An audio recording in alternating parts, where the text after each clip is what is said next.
Sir बोला sir. शांत. Vande Bharat train ही नवभारताची एक अनुपम भेट माननीय मोदीजींनी आपल्याला दिलेली आहे. जगातल्या विकसित राष्ट्रांमध्ये जशा ट्रेन आहेत तशा प्रकारची ही वंदे भारत ट्रेन आहे. आणि आज मी याच ट्रेननी मुंबईवरनं साईनगर शिर्डीला आलो. अतिशय उत्तम प्रवास झाला. खूप चांगला अनुभव होता. अनेक लोकांची भेटी झाल्या. रस्त्यामध्ये फाईलचं काम देखील करता आलं. त्यामुळे मला आजचा प्रवास अत्यंत लाभदायी वाटला. तुम्ही अनेकदा आव्हान करतायत मात्र स्वतः देखील त्याचं अनुकरण करतायत. काय वाटतं तुम्हाला सगळ्यांना? असं आहे की जेवढं अनुकरण करता येईल तेवढं प्रत्येकाने केलं पाहिजे.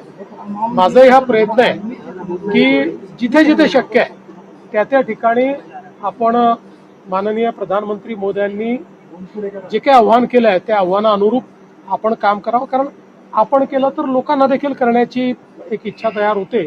तोच माझा प्रयत्न आहे. भक्ती पाठोपाठ कुठेतरी महाराष्ट्राच्या ग्रामीण भागामध्ये पेट्रोल डिझेल मिळत नाहीये, रांगा लागत आहेत आणि कुठेतरी या संदर्भात मी कालच सगळ्या जिल्हाधिकाऱ्यांना आणि विभागीय आयुक्तांना सूचना केलेल्या आहेत.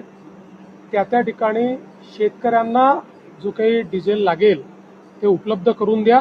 पण शेतकऱ्यांच्या नावाखाली जर कोणी साठेबाजी करत असेल तर त्याच्यावरही लक्ष ठेवा. कारण काही भागांमध्ये अचानक 20 ते 30% डिझेलचं मागणी, पेट्रोलची मागणी वाढल्याचं दिसत आहे. त्यामुळे दरवर्षी आपल्याला किती लागतं याची आपल्याला माहिती आहे. त्यात अचानकपणे जर 20-30% वाढत असेल तर त्यात काहीतरी गडबड देखील असण्याची शक्यता आहे. म्हणून शेतकऱ्यांना त्रास होऊ नये अशा दृष्टीनं त्या ठिकाणी काही ना काही उपाययोजना करण्यास सांगितलेल्या आहेत. काही ठिकाणी जिल्हाधिकाऱ्यांनी RC बुक बघून त्यांना डिझेल देणं सुरू केलेलं आहे. मला असं वाटतं की आपण ते करण्याचा प्रयत्न करू. जगभरातील भक्तीचं केंद्र असलेली शिर्डी आता शक्तीचं केंद्र बनते. काय वाटतंय? खूप आनंदाची गोष्ट आहे. बघा, भक्ती आणि शक्ती आपल्या भारतीय अध्यात्मामध्ये एकत्रितच आहे. आणि आपण सगळे भक्ती आणि शक्तीचे उपासक आहोत. त्यामुळे शांतता तेच प्रस्थापित करू शकतात जे शक्तिमान असतात. दुर्बल व्यक्ती कधी शांतता प्रस्थापित करू शकत नाही.